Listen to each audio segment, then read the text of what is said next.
There are two ideas I really can't get out of my head that have been just rattling around ever since AI became a thing, ever since it became mainstream. A lot of people use AI as a black box, as a magic tool. They say, oh, it's sentient, it thinks. No, all it's done is they sucked up all of humanity's information and used probabilities to see, like, if you ask it this question, what's the likelihood that this will come next, right? You tell the AI peanut butter and blank, and it will guess jelly. You ask, what's the top toppings on a pizza? It might guess cheese or pepperoni, and they've trained it so that way it can talk to you, it can understand language.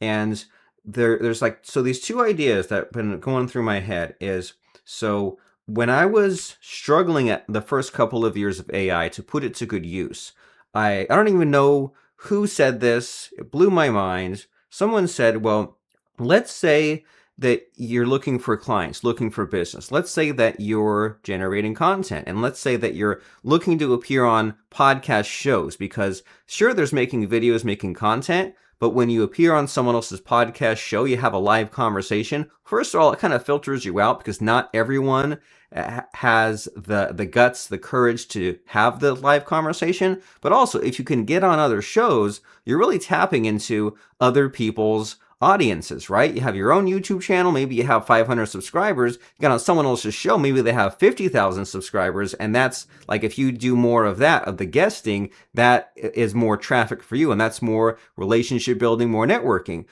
John D. Rockefeller said, I'd rather have 100 of 1% of the work. So like 100 people all giving 1% versus one person giving me 100%. I'd rather have all of that extra accumulation that comes from working with other people. And so the idea that blew my mind was that someone said, well, so you have a business, you have these target keywords, right? You want someone to type something in the search box and YouTube, Google, whatever, and then they find you. So type in those keywords and find other shows, find other podcasts, conversations, find clones of you. So say you're an accountant and you want to get more clients for your accounting business, and you want to appear on podcasts, and you're like, oh, I'm so afraid, I don't know my approach or how to market myself. What you do is you find other podcast episodes, find them on YouTube, you take the transcript, you run it through AI, and you tell AI,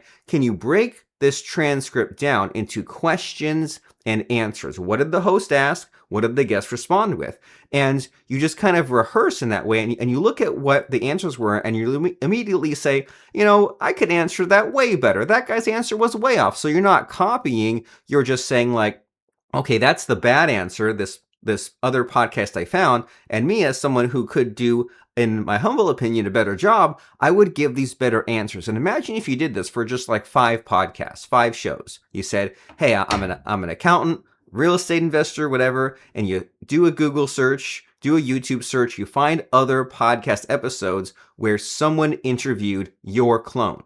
Then you take that through AI and break it down in questions and answers, and you'll start to get ideas for what you should talk about. And I guesstimate that it might even decrease your uncertainty and your anxiety. And you'll say, oh, well, they'll ask me this and this question. Or like you start to see the patterns, right? You see on multiple shows the same similar kinds of questions being asked. So I thought that idea was fascinating, because the thing that everyone laughs at when it comes to AI is the midness of it, right? Kids, when they say something is mid, M-I-D, it's just kind of blah, it's average. And AI is great at finding the average because it's based on probabilities. And you can ask it to write an article about accounting or about real estate investing, and it'll give you the most average, safe, bland article because it is trying to please you. It's trying to just give you the most likely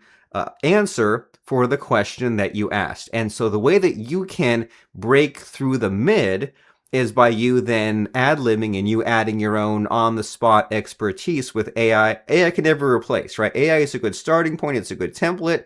It can sound like you. It can answer in a similar way as you, but you add your own humanity, and that's how you really stand out. So that's the idea, is you look at the clones of you break down questions and answers, and then that kind of, in a way, like dissects or maybe reverse engineers what you can and do and say on shows. And then you create all this content, and then that's a great starting point. That's a great resume builder, so to speak. So that way, when you're marketing yourself to these shows, you can say, hey, look at all this content I've created. And if someone is looking, if they hear you on a show and they do more research on you, or they look for you in other ways, like maybe YouTube shows this algorithm, then you're already doing a lot of the work for them, right? You're giving answers to all the things that you would have said on a podcast. So that's in itself an interesting idea. And then there's the idea of social media and the algorithm, right? Now, what is social media? Well, it started off as a directory, right? You'd add your friends on MySpace or Facebook, and you'd make all your posts, and you see all your friends' posts, and it would be ordered in the newest to the oldest. But then at some point it became too crowded, right? At first, Facebook was just there for like universities and MySpace. It was kind of a thing for teenagers. But then when the whole world began using Facebook, especially with other platforms, then it was like, well, there's no way we can fit all this in, right? If it just showed all your friends in newest to oldest order, you couldn't sift through it. So then Facebook said, okay, well, now we're going to have an algorithm, and we're going to show you, instead of in chronological order, we'll show you what you think you want to know. And TikTok is a social media platform that just blew up so quickly. And what they did was they said, well, we're going to show all these 5-second, 15-second, 60-second clips. And then if you stop for a few seconds watching a clip, we say, aha, we'll show you more videos like that. We'll show you a lookalike of that. And then the way that this relates and applies to you is that there's some kind of matching involved, right? There are customers, prospects, buyers out there who want what you offer. If you're a real estate investor, accountant, podcast, SEO service provider, attorney, whatever, and then there are lots of you as the providers. So there's there's lookalikes of you as the seller, and there's lookalikes of the buyer, and you're trying to find each other. And so you need to create this content, you need to get this traffic, you need to make the social media posts, you need to guest on podcasts. That way you're putting enough out there to train the algorithm, train the AIs of YouTube, Google, Facebook, etc. So that way, when there's that attorney that's only made 10 videos their whole life, and you're this attorney that's made 2,000 videos, and they're on your platforms and other platforms, then that's all this extra fish you can catch in the net. And then Google, around I think 2013, they came up with a concept called EEAT, expertise, experience, authoritativeness, trust. And it's a bunch of fancy keywords, and you can spend your time diving into each one. But the idea is that if you're just someone who came into existence yesterday and started posting, they won't give you as much of weight as someone that has friends, is respected, other people talk about, you're in the news, you have different qualifications, degrees, social media presence, and because of AI, they can do their best to match all that together, right? They can say, hey, here's Robert Plank, here's his website, here's his social media, here's his podcast, here's other shows he's on. It does its best to say, hey, this one entity, this one person is in all these different places. And that's what I want for you. But how do you do it?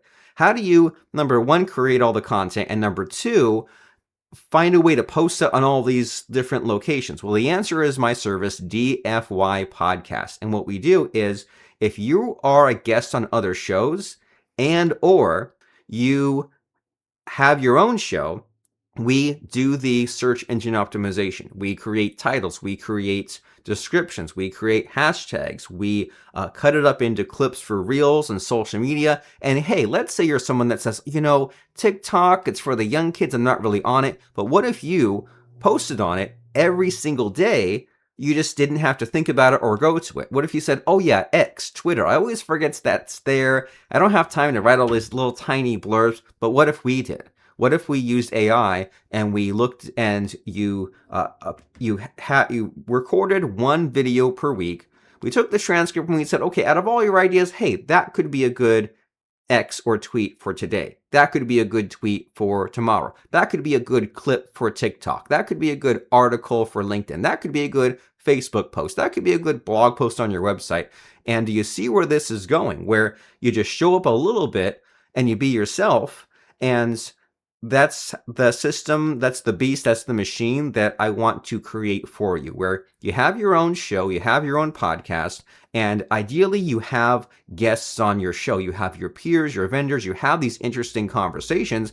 That way you're helping others, but you're also looking like someone who's associated with greatness as well. And then if you're really adventurous and you're someone that sometimes ventures on shows, or maybe you were on a show like 2 years ago and you even forgot you were on it, what if we went back to it and we spruced it up, jazzed it up, asked the podcast host if you could post it on your own platforms, maybe updated the SEO and asked them, hey, can you update these backlinks? What if you took clips from that and posted it to your own social media? And suddenly you're a prolific content creator. You're an expert authority source that the search engines see more of and promote more of. And then your ideal prospective buyer, they see you like talking, and maybe they just kind of, the algorithm of YouTube shows a little reel and they like it. Then it shows more of them. Next thing you know, it's recommending your channel. And because you post regularly, now they're looking at your YouTube channel more, and they say, hey, you know, I watch this guy so much,